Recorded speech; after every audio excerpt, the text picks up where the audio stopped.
The morning air carried that crisp September bite as I stood in the custom leather shop on Stephen Avenue in downtown Calgary. Gerald, the craftsman who'd made saddles for my family for 3 generations, was putting the final touches on a hand-tooled leather journal I'd commissioned for my nephew Derek's 10th wedding anniversary. Each page had been designed with care. Photographs of Derek and Amanda's decade together, from their wedding at the ranch to the birth of their daughter Olivia, now 8 years old. The cover bore the Lawson family brand, the same mark my grandfather registered in 1923 when he first drove cattle across the Alberta foothills. "Mr. Lawson, I think you'll be pleased with the gilded edging." Gerald adjusted his glasses as he pointed to the gold leaf detail along the spine. "This is the finest work I've done in 40 years. Your nephew and his wife will treasure it." I ran my fingers across the supple leather, feeling the weight of family history in my hands. $4,200 for a gift, but Derek deserved it. After my brother Thomas died in that highway accident 15 years ago, I'd raised Derek as my own son. He was 23 then, lost and grieving. Now he was 38, my right hand at Lawson Prairie Holdings, the cattle and grain operation I'd built into one of the largest private agricultural enterprises in Western Canada. My phone buzzed with an email notification as I signed the receipt. I glanced at it absently, expecting the usual Saturday morning messages about grain shipments or veterinary reports for the cattle operation. Instead, the subject line made my hand freeze above the counter. Your nephew's anniversary. Please read before Saturday. The sender was listed as a friend who cares. No name, no recognizable email address, just a Proton Mail account that could have been created 5 minutes ago. My chest tightened as I opened the message. "Mr. Lawson, I'm risking everything to send this. Please open the attached documents before attending the party on Saturday. Your family is not what you believe. Derek and Amanda have been planning something for months. Someone needed to warn you. Do not let them know you've seen this." 3 PDF files were attached. My fingers trembled slightly as I clicked the first one. It was a scanned legal document from Henderson and Associates, an elder law firm in Edmonton I'd never heard of. The header read, "Preliminary Capacity Assessment Application. Richard Thomas Lawson. Capacity Assessment." My name on a legal document I'd never authorized, never even known existed. "Sir, are you feeling all right? You've gone quite pale." Gerald's concerned voice seemed to come from very far away. "Family emergency. I need to take this." The lie came automatically, a reflex built from decades of maintaining composure in difficult business situations. I gathered the gift box under my arm and walked quickly toward my truck in the parkade. Inside the cab, I opened the second PDF with shaking hands. It was an email chain between Derek and someone named Dr. Marlene Fessenden. The subject line read, "Timeline for Cognitive Evaluation." Derek's words appeared on my phone screen. "Dr. Fessenden, we appreciate your willingness to work with our timeline. My uncle has shown increasing signs of cognitive decline over the past 18 months. Confusion about business decisions. Repeating himself in meetings. Forgetting important dates. Amanda and I are concerned about his capacity to manage the family holdings.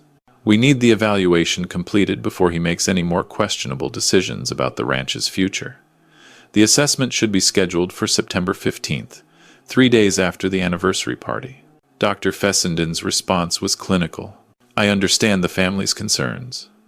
Based on what you've described, I can provide a thorough evaluation that will support the necessary legal proceedings. My fee structure for these sensitive family matters is outlined in the attached document. I've handled similar situations with discretion." September 15th.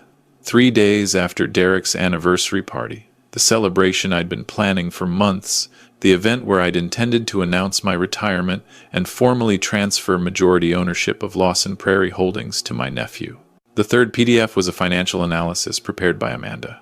Page after page of spreadsheets detailing the ranch's assets, the grain elevator we'd built in High River, the equipment fleet, the real estate holdings across 3 counties, and projected liquidation values if the operation was sold.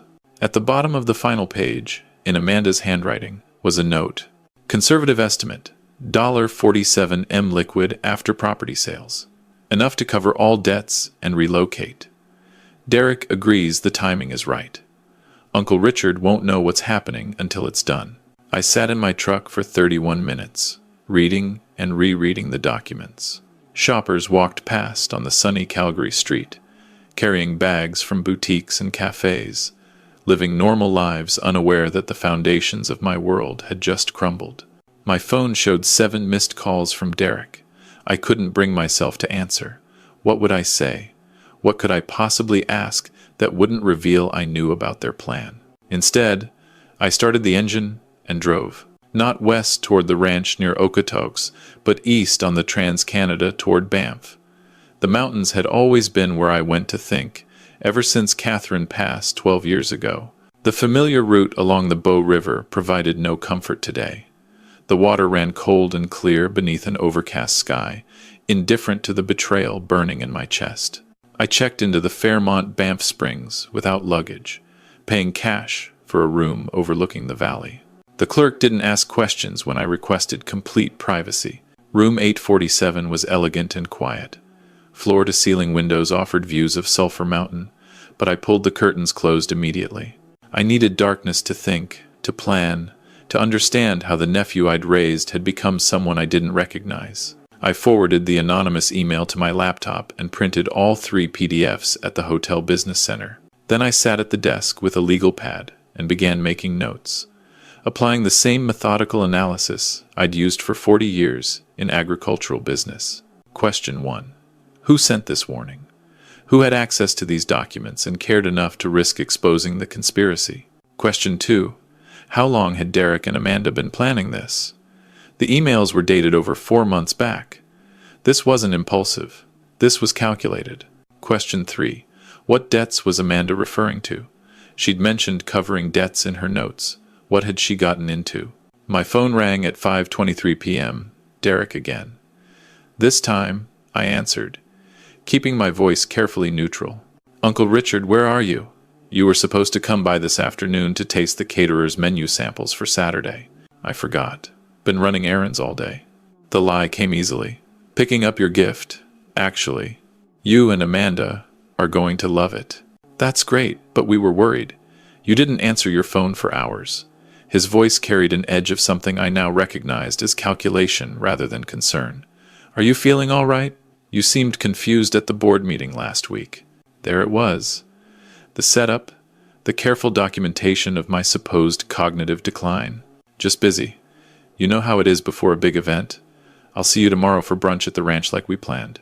The words tasted like ash, but I maintained the pleasant uncle tone he expected. After he hung up, I allowed myself 10 minutes of rage.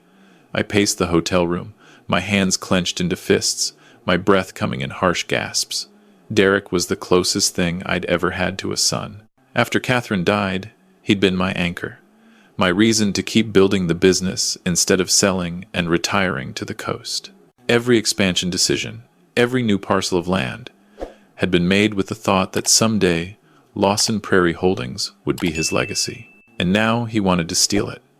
Not inherit it honestly, but steal it through fraud and legal manipulation. The rage crystallized into something colder and sharper.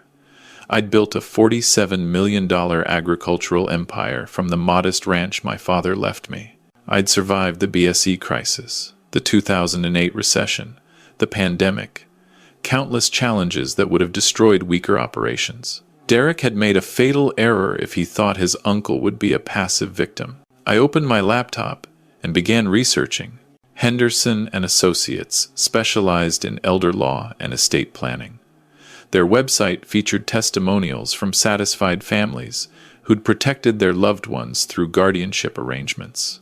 The language was careful and professional, designed to make theft sound like compassion. Dr. Marlene Fessenden's credentials looked impressive on paper. Geriatric psychiatry specialist, expert witness in capacity hearings, published researcher on cognitive decline. But deeper searching revealed something else. 2 complaints filed with the College of Physicians and Surgeons of Alberta over the past 6 years, both related to questionable diagnoses in guardianship cases. Neither had resulted in formal discipline, but the pattern was clear. She was available for hire. Amanda's financial situation took longer to uncover, But business databases and court records eventually revealed the story. She'd invested heavily in a cannabis retail venture that had collapsed spectacularly 2 years ago when the oversaturated market forced dozens of Alberta shops to close. She'd been named personally in a lawsuit by investors, with damages estimated at $630,000. My nephew's wife had gambled away their future on a failed investment and now planned to steal my company to cover her debts. Sunday morning arrived with pale sunlight filtering through the hotel curtains. I'd slept perhaps 2 hours, my mind too active with planning. The brunch with Derek and Amanda required careful performance. I needed to appear normal, perhaps slightly forgetful, giving them no indication I knew about their conspiracy. I drove back toward the ranch, arriving at their home at 11. Their house sat on 40 acres I'd given them as a wedding gift, a modern prairie-style home with views of the foothills. 8-year-old Olivia ran to greet me as I stepped out of my truck. "Grandpa Richard," she wrapped her arms around my waist. We weren't blood-related, but she'd called me Grandpa since she first learned to talk. "Did you bring me something?" "Always, sweetheart." I pulled a small, stuffed horse from behind my back. "This one's a Palomino, just like your favorite mare." She squealed with delight and ran inside to show her mother. Watching her go, I felt the first crack in my resolve. Whatever I did about Derek and Amanda, Olivia would suffer. She was innocent in all of this, and she loved me without calculation or agenda. "Uncle Richard, come in." Derek appeared at the door, his smile practiced and warm. "Amanda's making her famous eggs, Benedict." I carried the fresh pastries I'd picked up in Canmore and accepted the coffee Derek offered. For the next hour, I played my part perfectly. I asked questions about the anniversary plans, about the guest list, about whether they needed additional financial help with the catering. I made small mistakes deliberately, calling Derek's business partner by the wrong name, asking twice about what time the party started. Each error was minor, easily dismissed as ordinary absent-mindedness. But I watched Amanda make mental notes, her eyes sharp even as she maintained her hostess smile. "Uncle Richard, we actually wanted to discuss something with you." Derek exchanged a significant glance with his wife after we finished eating. "We've been concerned about some of your recent decisions, the Sundre property purchase, for instance. You paid above market value. The Sundre property was excellent grazing land, purchased at exactly the right price based on water access and soil quality. But now, I understood what they were doing. Every business decision would be reframed as evidence of incompetence. I appreciate your concern. Maybe I am getting tired." I forced uncertainty into my voice. "The operation has gotten so large. Sometimes I think about what would happen if I couldn't manage it anymore." Amanda leaned forward with false sympathy. "That's exactly what we wanted to discuss. Have you thought about setting up a power of attorney? Just as a precaution, so Derek could help with decisions if you ever needed it?" "Not yet, but perhaps I should." I stood slowly, as if my joints ached. "Let me think about it." Long drive back to the main house. I left their home feeling contaminated by the performance. They thought they'd successfully manipulated me into considering their plan. Instead, I'd gathered confirmation of their timeline and tactics. Monday morning, I drove to the offices of Lawson Prairie Holdings for the first time since receiving the anonymous email. The headquarters occupied a renovated grain elevator in Okotoks, a testament to our roots in the Alberta agricultural tradition. 63 employees worked here, people who'd trusted me to make sound decisions for nearly 3 decades. My assistant, Margaret, looked surprised to see me. "Mr. Lawson, I thought you were taking the week off before Derek's party. Change of plans. Could you clear my calendar? I have some sensitive legal matters to handle." I paused at her desk, and Margaret, I need you to pull every document related to company ownership structure, shareholder agreements, and succession planning. By noon, my desk was covered with incorporation papers, partnership agreements, and the succession plan I drafted 8 years ago that would transfer majority control to Derek upon my retirement. Then I called Robert Kim, the corporate attorney who'd helped me structure Lawson Prairie Holdings in 1996. Robert was 71 now, mostly retired, but he answered on the second ring. "Richard, good to hear from you. What can I do for you?" "I need to completely revise my estate plan. my power of attorney documents, and my business succession strategy. I need it done by Friday. And Robert, this needs to stay absolutely confidential. His pause was brief but telling. This sounds serious. Should I know what's prompted this? Let's just say I've received concerning information about my family's intentions. We met that afternoon in his office tower in downtown Calgary. I showed him the printed PDFs, watched his expression shift from confusion to anger as he read through the evidence. Richard, this is guardianship fraud. It's criminal. You could report this to the RCMP right now. I could, but I want something more permanent. I leaned forward in my chair. I want to ensure they can never try this again, with me or with anyone else.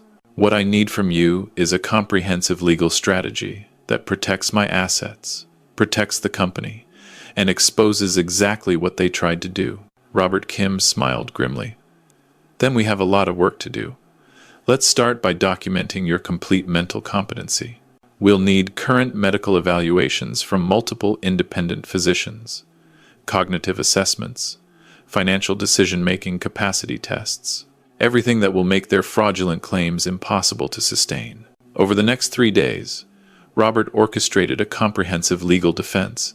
Tuesday morning, I underwent extensive cognitive testing with 3 different specialists at the Foothills Medical Center, all of whom documented my complete mental competency. The neuropsychologist noted that my scores were above average for my age group, particularly in executive function and decision-making. Tuesday afternoon, we revised my will completely. I established a charitable foundation supporting agricultural education and youth ranching programs, which would receive 60% of my estate. The remaining 40% was divided between specific bequests to loyal employees, a scholarship fund at the University of Calgary's agriculture program, and a trust fund for Olivia that would be managed by an independent trustee until she turned 25. Derek and Amanda received nothing. The document explicitly stated that any attempt to challenge my mental competency would result in permanent disinheritance and criminal prosecution for fraud. Wednesday, I met with a forensic accountant who analyzed Amanda's financial situation in detail. The picture was worse than I'd imagined. Beyond the cannabis retail lawsuit, she'd taken out personal loans totaling $340,000, secured against their home's equity, the home I'd given them. They were drowning in debt, which explained the desperate timeline. Thursday, Robert helped me draft an affidavit documenting the conspiracy. We included copies of the emails between Derek and Dr. Fessenden, Amanda's financial spreadsheets, and evidence of the doctor's questionable professional history. Everything was notarized, dated, and prepared for legal action. Thursday afternoon, I received a visitor at my office. Sarah Chen, the daughter of my ranch foreman, knocked hesitantly on my door. She was 32, a CPA who'd helped with our books for the past 5 years. "Mr. Lawson, do you have a moment?" I gestured for her to sit. She looked nervous, her hands clasped tightly in her lap. "I need to tell you something." Her voice trembled slightly. "I should have come to you sooner, but I was afraid." I waited, letting the silence draw out whatever she needed to say. 3 months ago, Amanda asked me to prepare some financial projections, liquidation values for the ranch, the grain elevator, the equipment. She said it was for insurance purposes, estate planning. Sarah's eyes met mine. But then I found the emails. She left her laptop open in the office one day, and I saw the messages to that doctor in Edmonton. I saw what they were planning. "You sent the anonymous email." It wasn't a question. She nodded, tears forming in her eyes. "I've worked for your family since I was 22. My father has worked for you for 37 years. You paid for my university education, Mr. Lawson." When Derek and Amanda talked about liquidating everything, selling the operation to some agricultural conglomerate, she shook her head. 63 families depend on this ranch. I couldn't let them destroy that. I couldn't let them destroy you. I stood and walked around the desk, placing a hand on her shoulder. "Sarah, you saved more than you know. I won't forget this. What are you going to do? What needs to be done?" Friday afternoon, as I reviewed the final documents in Robert's office, my phone rang. Derek's number appeared on the display. "Uncle Richard, just confirming you'll be at our place tomorrow by 2 for photos before guests arrive at 4? I'll be there. Looking forward to celebrating with you both." After hanging up, Robert looked at me with something like pity. "Richard, are you certain about tomorrow? This will be devastating for your nephew. There may be no coming back from this kind of public exposure." "I've thought about nothing else for 6 days." My voice was steady, despite the ache in my chest. Derek made his choice when he decided to steal from me, rather than earn his inheritance, honestly. He needs to face consequences. And the people who work for me, the families who depend on Lawson Prairie Holdings, they need to know their futures are secure. That evening, I stood in my empty house on the main ranch property, surrounded by photographs of Derek's childhood. Pictures of teaching him to ride, to rope, to understand the land. Catherine smiled from frames on the mantel, unaware that the family we'd built together was about to shatter. I poured a whiskey, 40 Creek, Catherine's favorite, and sat in the darkness thinking about what tomorrow would bring. The anniversary party would have 47 guests.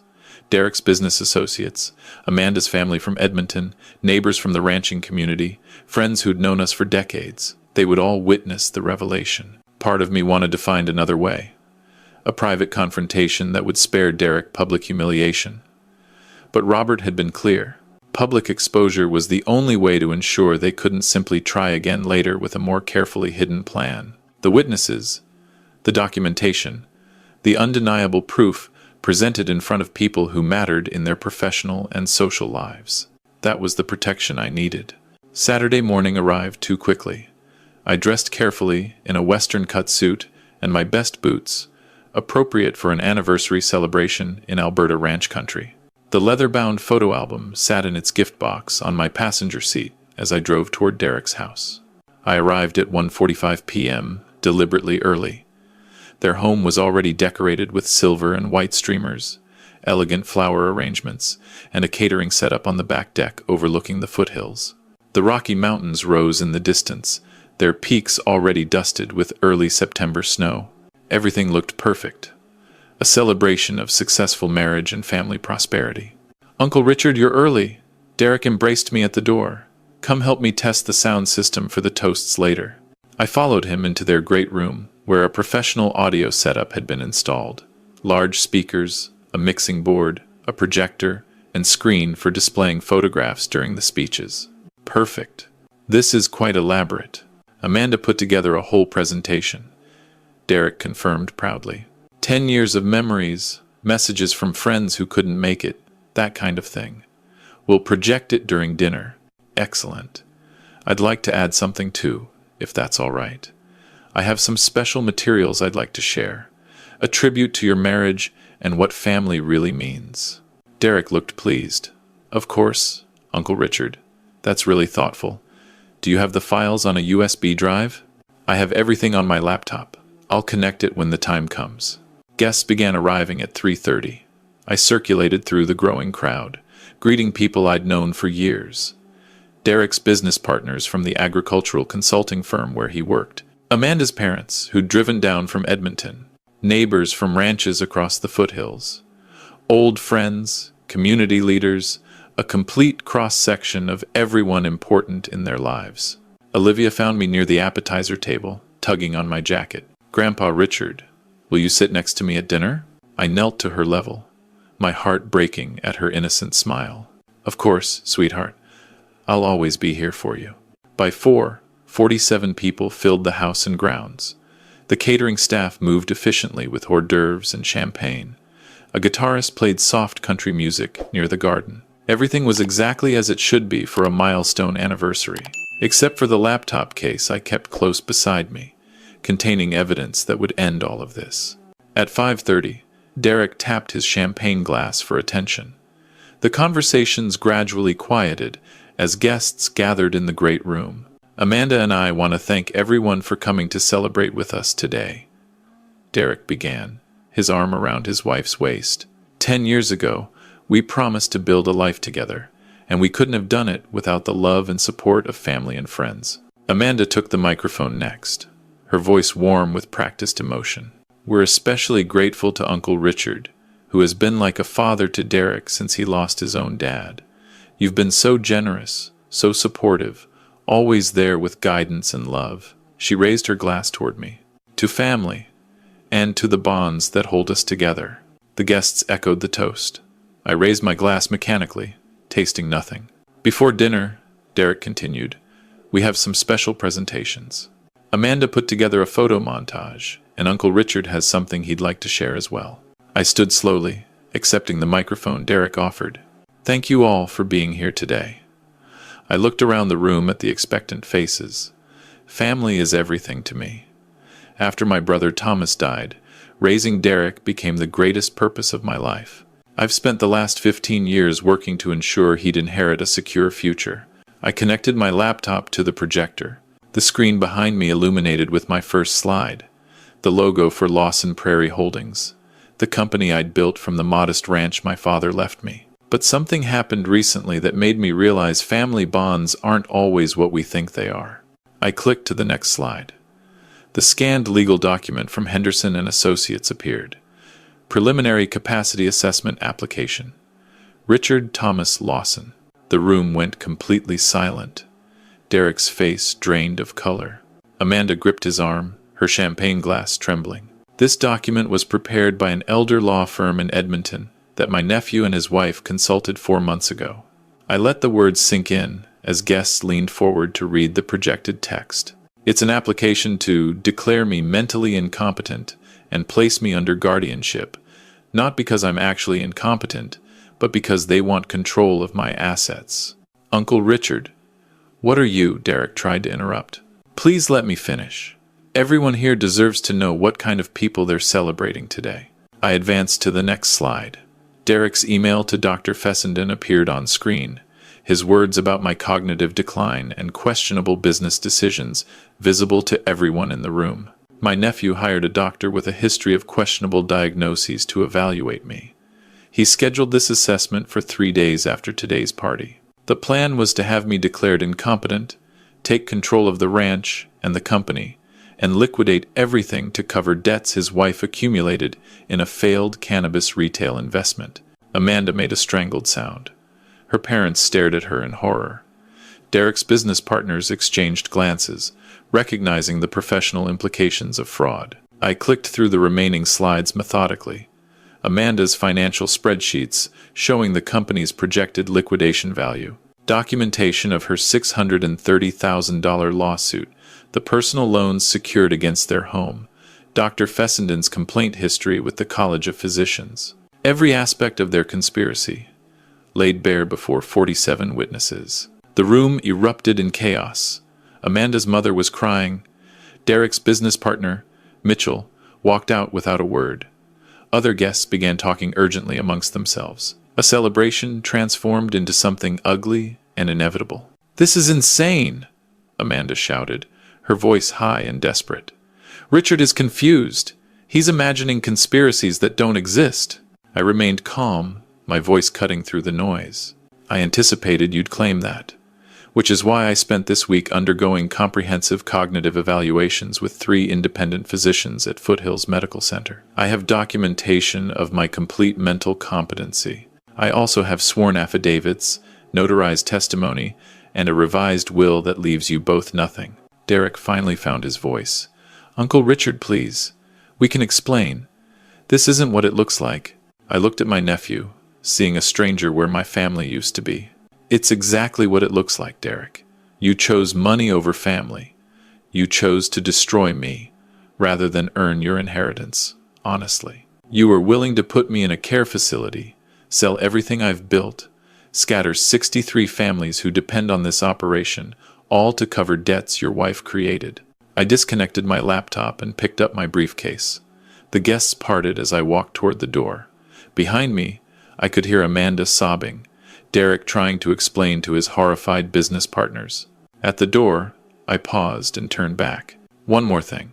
I've established a trust fund for Olivia. She'll receive her inheritance when she turns 25, managed by an independent trustee that neither of you can access or influence.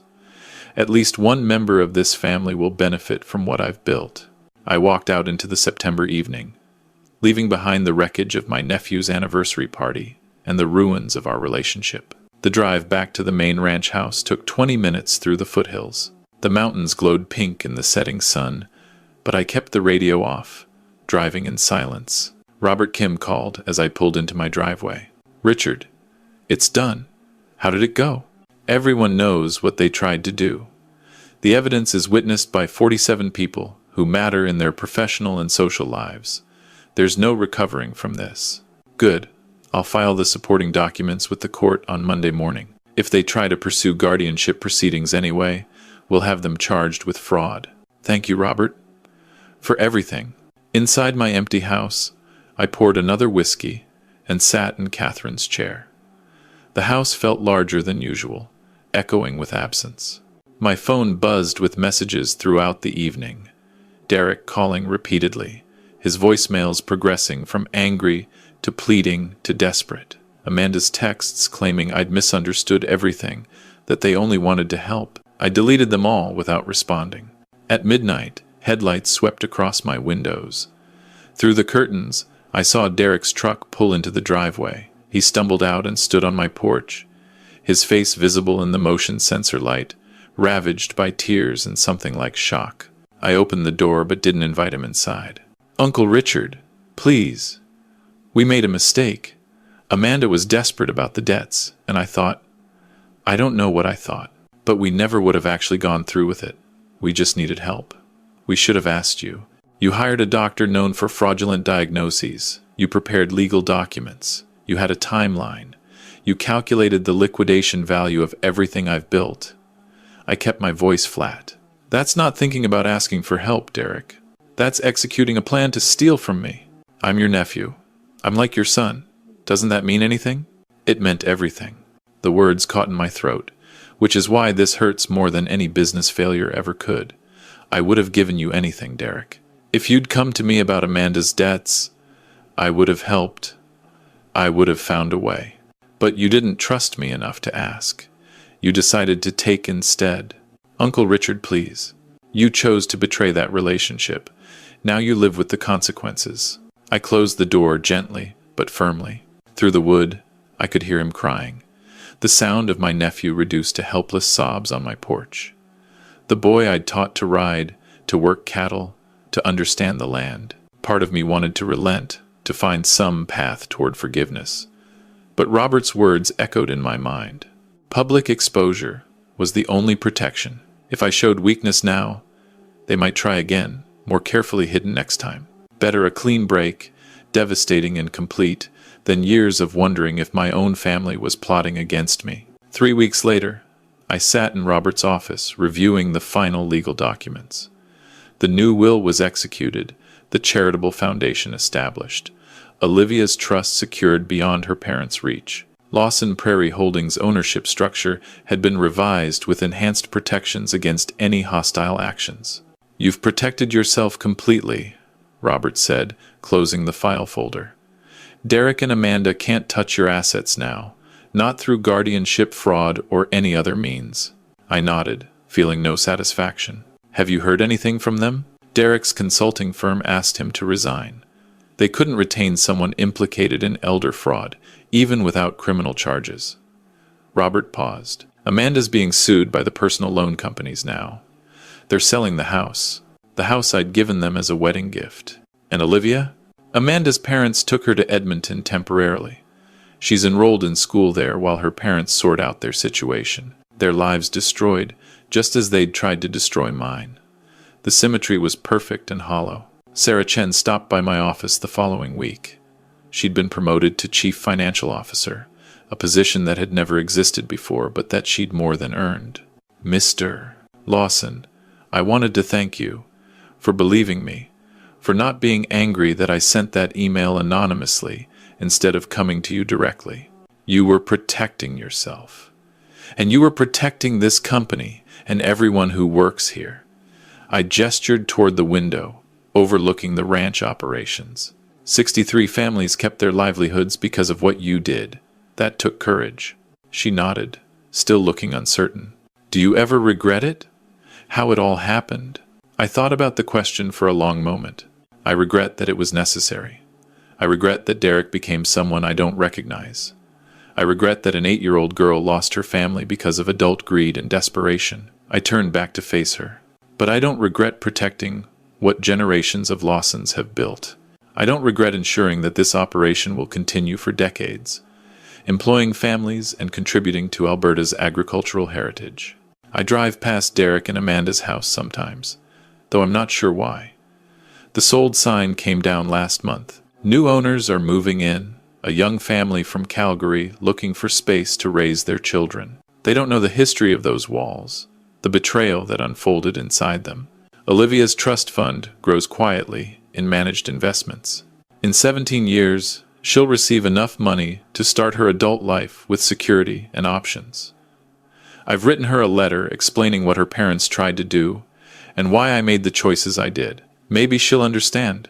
Maybe she'll hate me for destroying her family's stability. I've tried to write that letter a dozen times, trying to explain that her parents aren't monsters, just desperate people who made monstrous choices. That addiction to lifestyle and fear of failure can corrupt even the people we love. That I would have helped them if they'd only asked. Lawson Prairie Holdings continues successfully. I've begun training new leadership, younger agricultural professionals who remind me of myself 40 years ago. People who understand that stewardship means building something lasting, not extracting maximum value and moving on. Eventually, the company will pass to them, to people who earned it rather than tried to steal it. Late at night, when the ranch house is particularly quiet, I sometimes wonder if there was another way. Could I have confronted Derek privately, given him a chance to stop before I executed my own plan? Could mercy have achieved what vengeance did? But then I remember Dr. Fessenden's emails, Amanda's spreadsheets calculating my worth down to the last acre, Derek's casual discussion of my supposed incompetence with business partners and family friends. They weren't considering stealing from me, they were actively doing it. The documents were prepared, the doctor retained, the timeline set. The only thing that stopped them was being caught. The mountains outside my window catch the last light of another September sunset, the peaks turning gold, then purple, then dark. Somewhere in Edmonton, my great-niece is doing homework, unaware of the trust fund growing in her name, and the letter waiting to explain everything when she's old enough to understand. I saved myself from destruction. I protected everything I've built, everything my father and grandfather built before me. I ensured that 63 families will continue to have stable employment for years to come. I guaranteed that the Lawson legacy in Alberta agriculture will endure. Those are victories worth acknowledging. The victories just feel exactly as empty as I expected. If you found meaning in this story, please like this video and subscribe to Shattered Vengeance. Share your thoughts in the comments below. Have you ever discovered a family member's betrayal? How did you handle it? Your stories matter to us. To watch the next story, click the video on the left.